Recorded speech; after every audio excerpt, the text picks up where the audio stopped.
오늘 하나님께서 우리에게 주시는 말씀은 다니엘서 5장 17절에서 31절까지의 말씀입니다. 구약 성경은 1242쪽에 있습니다. 오늘 하나님께서 우리에게 주시는 말씀은 다니엘 5장 17절에서 31절까지의 말씀입니다. 구약 성경은 1242쪽에 있습니다. 저와 여러분이 함께 교독하시겠습니다. 다니엘이 왕에게 대답하여 이르되 왕의 예물은 왕이 친히 가지시며 왕의 상급은 다른 사람에게 주옵소서. 그럴지라도 내가 왕을 위하여 이 글을 읽으며 그 해석을 아뢰리이다.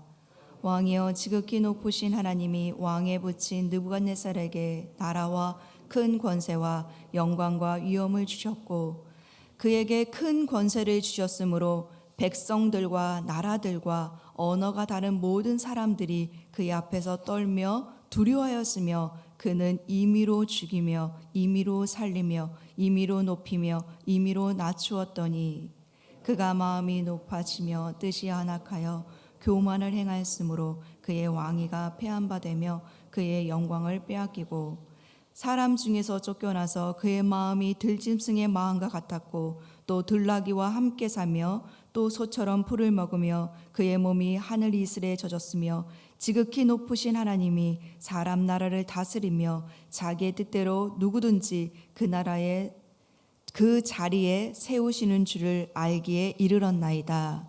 벨사살이여 왕은 그의 아들이 되어서 이것을 다 알고도 아직도 마음을 낮추지 아니하고 도리어 자신을 하늘의 주제보다 높이며 그의 성전 그릇을 왕 앞으로 가져다가 왕과 귀족들과 왕후들과 후궁들이 다 그것으로 술을 마시고 왕이 또 보지도 듣지도 알지도 못하는 금, 은, 구리, 새와 나무, 돌로 만든 신상을 찬양하고 도리어 왕의 호흡을 주장하시고 왕의 모든 길을 작정하시는 하나님께는 영광을 돌리지 아니한지라.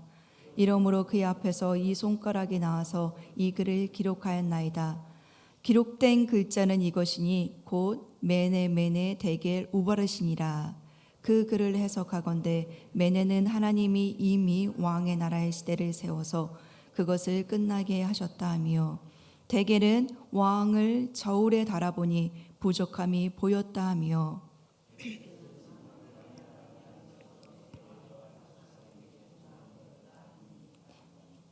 이에 벨사살이 명하여 그들이 다니엘에게 자주색 옷을 입히게 하며 금사슬을 그의 목에 걸어주고 그를 위하여 조서를 내려 나라의 셋째 통치자로 삼으니라.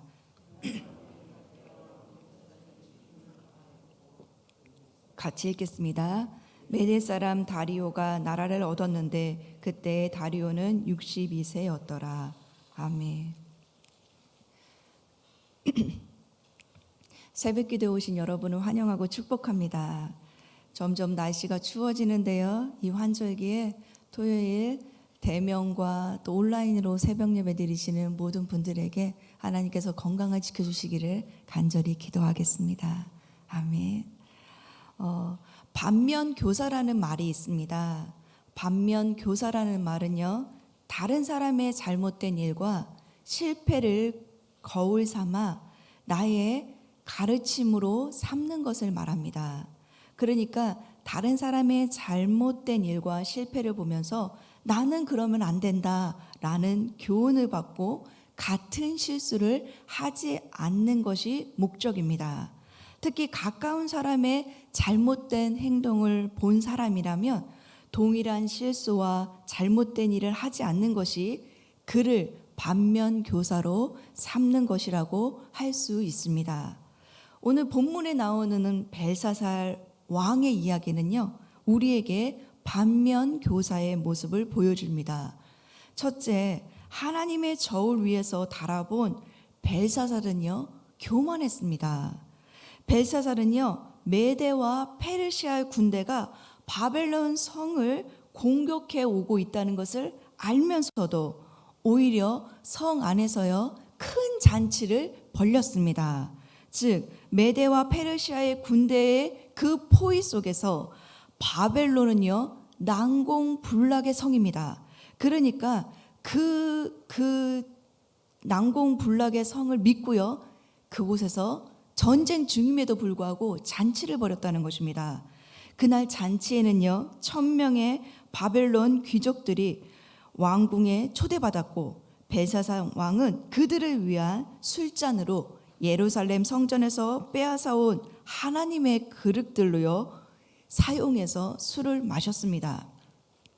이것은요 지난번 다니엘 1장에서도 살펴보았듯이 느부갓네살 왕이 하나님의 전의 그릇을요 바벨론으로 옮겨와서 자신의 신전에 보관했던 그릇이었습니다. 또한 이것은 묵시문학적 관점에서 본다면 하나님의 임재, 하나님의 함께하심을 나타낸다고 말씀드렸습니다.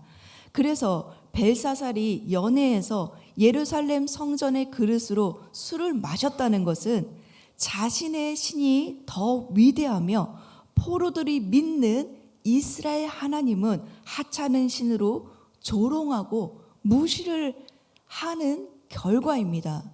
그래서 그 술잔으로 마셨겠지요. 이로 말미암아 불가피하게 하나님의 개입이 시작되었습니다. 이런 하나님의 개입은요 벽에 쓴 글씨로 나타났습니다.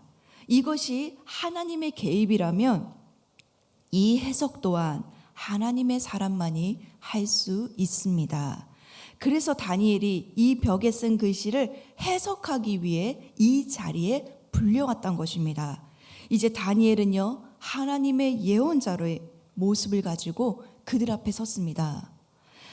그러기에 다니엘은 먼저 왕에 붙인 느부갓네살 왕을 반면교사로 삼지 않고 교만을 그대로 답습하고 있는 벨사살 왕을 책망하고 있습니다.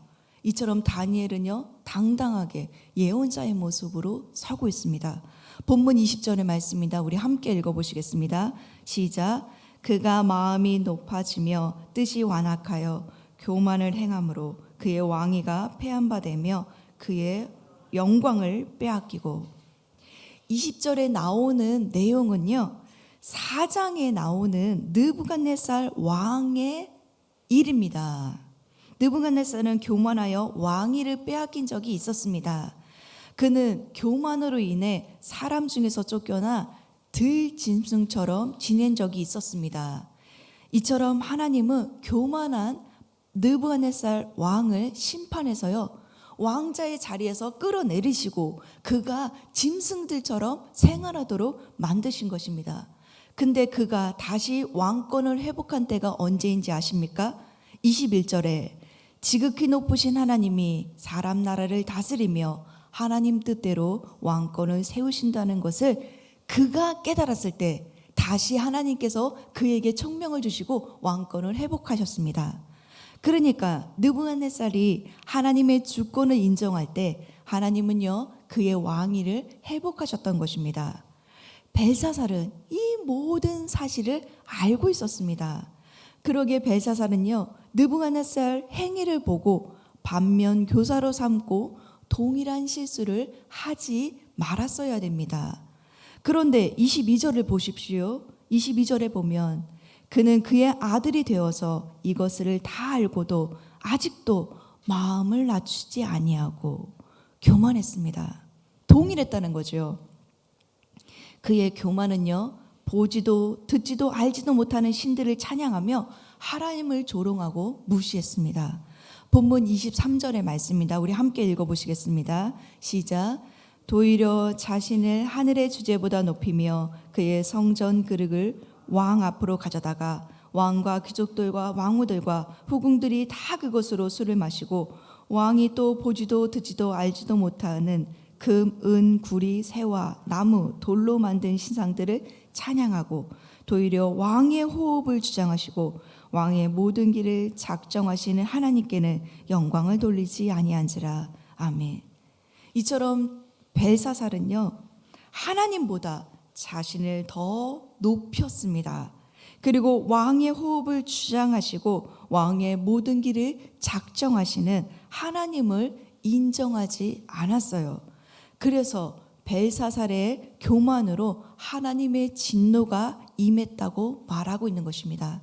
이처럼 하나님의 저울 위에서 달아본 벨사살 왕은요, 교만했습니다. 그래서 하나님의 심판, 하나님의 진노가 벽에 글씨로 나타났던 것입니다. 사랑하는 성도 여러분, 다니엘이 말한 하나님은요, 호흡을 주장하시는 하나님이십니다. 또한 하나님은 모든 길을 작정하시고 인도하시는 하나님이십니다. 그 하나님은요, 동일하게 우리의 호흡도 주장하시고 다스리시는 분이십니다.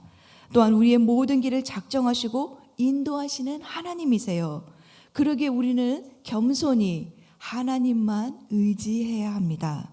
하나님께서는 교만을 싫어하십니다.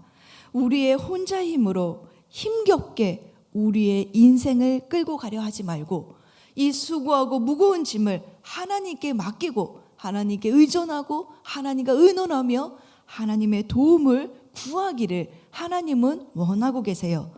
그렇기 때문에 이 새벽 우리가 잠을 깨고 하나님께 나왔지 않습니까? 하나님께 우리의 무거운 짐을 다 맡기고 하나님의 도움을 요청하고 하나님께 믿고 맡기시는 저와 여러분 되시길 간절히 소망합니다.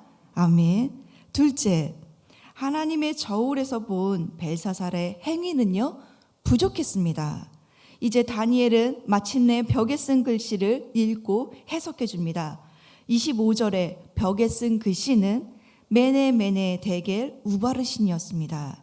그런데 이 모든 글씨는요, 화폐나 무게에 쓰이는 단위입니다. 그래서 메네는요, 죄송합니다. 숫자를 셈하다는 뜻입니다. 데겔은 무게를 재다라는 뜻으로 저울의 재본이 부족하다는 것입니다. 바르시는 나누인다 이런 뜻이 있습니다. 그래서 바벨론 제국을 나누어 메대와 바사에게 준다는 의미가 있습니다. 다시 설명할게요. 메네는 숫자를 셈하다라는 것입니다. 데겔은 무게를 재다라는 뜻으로 저울의 재본이 부족하다는 것입니다. 바르시는 나누인다라는 뜻으로 바벨론 제국을 나누어 메대와 바사에게 준다는 뜻입니다. 우는 연결어예요. 그래서 그러므로 그래서라는 뜻이 있습니다. 그러므로 벽에 쓰인 이 말은요, 세어보고 재보았다. 그런데 그 결과는 부족하여 나뉜다라는 뜻입니다. 그래서요, 바벨론의 그 많은 학자들이 이거를 해석할 수가 없었습니다. 이것은 하나님께서 개입한 사건입니다. 그러기에 세상 지혜가 하나님의 뜻을 아는 데 있어서 전적으로 무력하다는 것을 보여주는 사건입니다. 하지만 하나님의 뜻을 알았던 다니엘은 여기에 주어를요, 하나님으로 넣었습니다.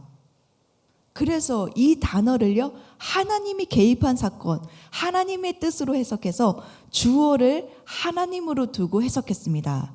그래서 본문 26절부터 시작된 다니엘의 해석은 주어가 하나님입니다. 26절의 말씀을 보십시오. 메대는 하나님이 이미 왕의 나라의 시대를 세워서 그것을 끝나게 하셨다 하며, 27절입니다. 데겔은 하나님께서 왕을 저울에 달아보니 부족함이 보였다 하며, 28절입니다.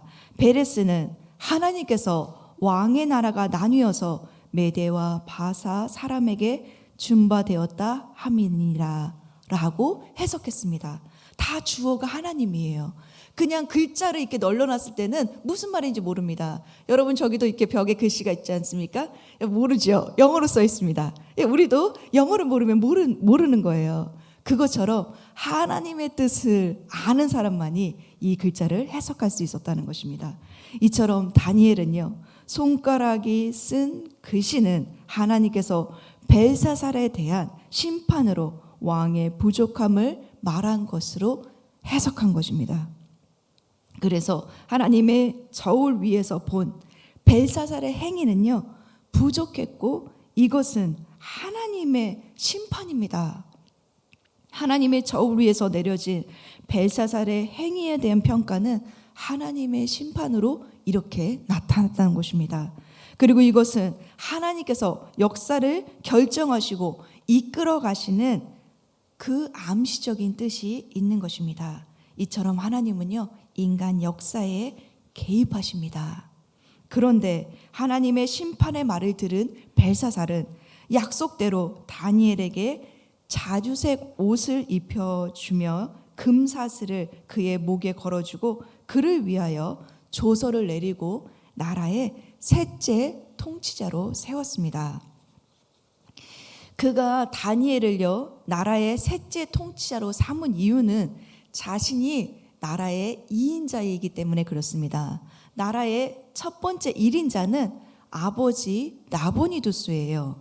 그러니까 본문에 잘 보세요. 18절과 22절에 나오는 느부갓네살 왕을 부친이요 그의 아들이라고 말하는 이 표현은요, 진짜 아들이라는 의미가 아닙니다. 그거는 선조 왕을 의미할 때 말하는 것이에요. 벨사살의 아버지는 나보니두스입니다. 근데 그는 정복과 여행과 그리고 신이라는 신을 섬기는 것을 좋아했다고 합니다. 그래서 많은 시간을 왕궁을 벗어나 있었습니다. 그리고 그가 섬기는 신은요, 달, 월 등으로 구성된 신인데 그 신을 섬겼다는 거예요. 근데 이 신은 바벨론의 대대로부터 내려오는 마르둑 신과 충돌이 일어납니다. 그러니까 나보니두스는 그의 아들 벨사살에게 왕권을 맡기고 정복 전쟁을 위해서 떠났습니다. 그리고 신을 섬기기 위해서 떠났던 거지요. 그래서 결론적으로 벨사살은요, 2인자고 그리고 자신 다음으로 다니엘을 셋째 통치자로 세웠던 것입니다. 그리고 그날 밤 다니엘의 예언대로 몇 시간 뒤에 벨사살은요, 죽임을 당해 실제 그 예언이 성취되었습니다. 그리고 그의 왕위는 끝나고요, 31절을 보십시오. 메대 사람 다리오가 왕이 되었습니다. 이제 메대와 페르시아가 나라를 정복하고 왕이 될 것이라고 예언한 다니엘은요, 하나님의 신탁을 받아 다리오 왕을 합법적인 왕으로 세웠습니다. 그러기에요, 왕의 명분을 세워준 다니엘은 다리오 왕 시대에도 고위 관리직에 계속 이어질 수 있었던 겁니다. 왜요? 다니엘이 없었다면 다리오가 합법적인 왕이 될 수 없었어요.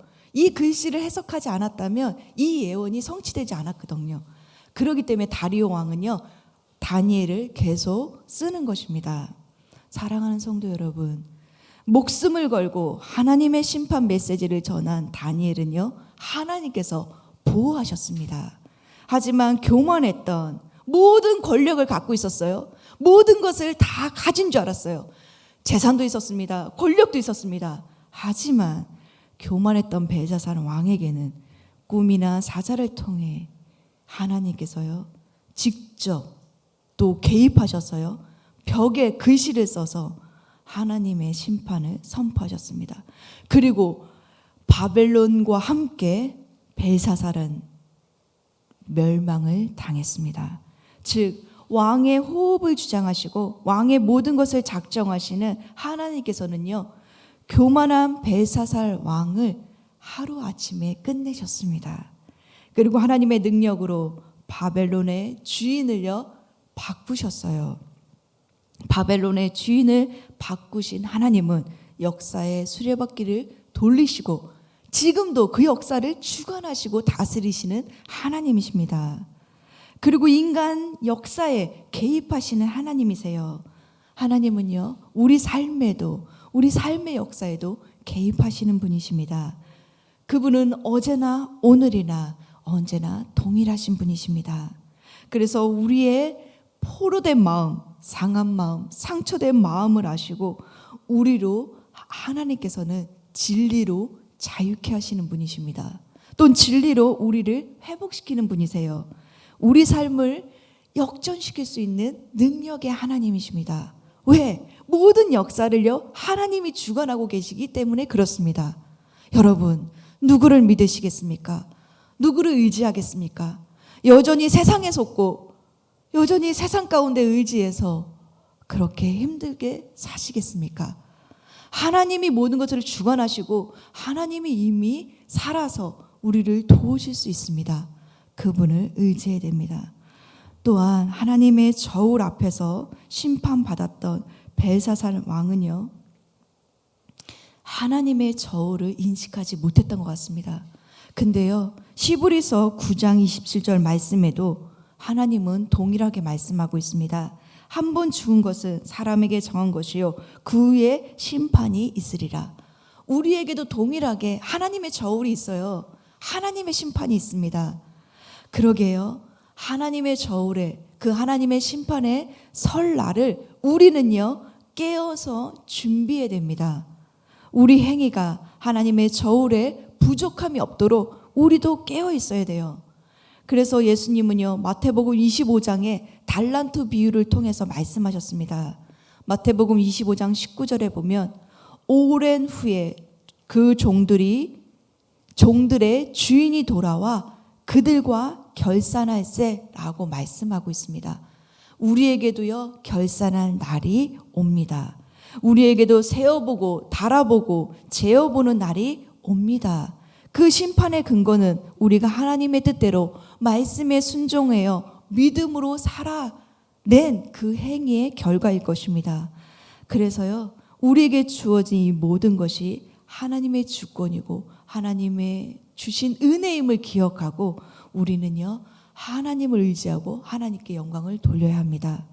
그래서 우리 모두가 하나님 그 심판대 앞에 하나님의 저울에 섰을 때 부족함이 없다고, 그리고 착하고 충성된 종아 잘했다고 주인의 즐거움에 참여하는, 그렇게 하나님의 칭찬을 받고 하나님의 상급을 받는 저와 여러분 되시기를 간절히 소망합니다. 아멘. 기도하겠습니다. 하나님 아버지, 오늘 말씀처럼 지극히 높으신 하나님이 사람 나라를 다스리고 자기의 뜻대로 왕권과 역사를 이끌어 가시는 분임을 믿습니다. 또한 우리 모든 길을 작정하시고 이끄시는 하나님이심을 믿습니다. 그래서 우리의 모든 주권과 모든 것이 하나님의 것이며 하나님의 영광을 위해 살고 또 하나님께 드려야 함을 믿습니다.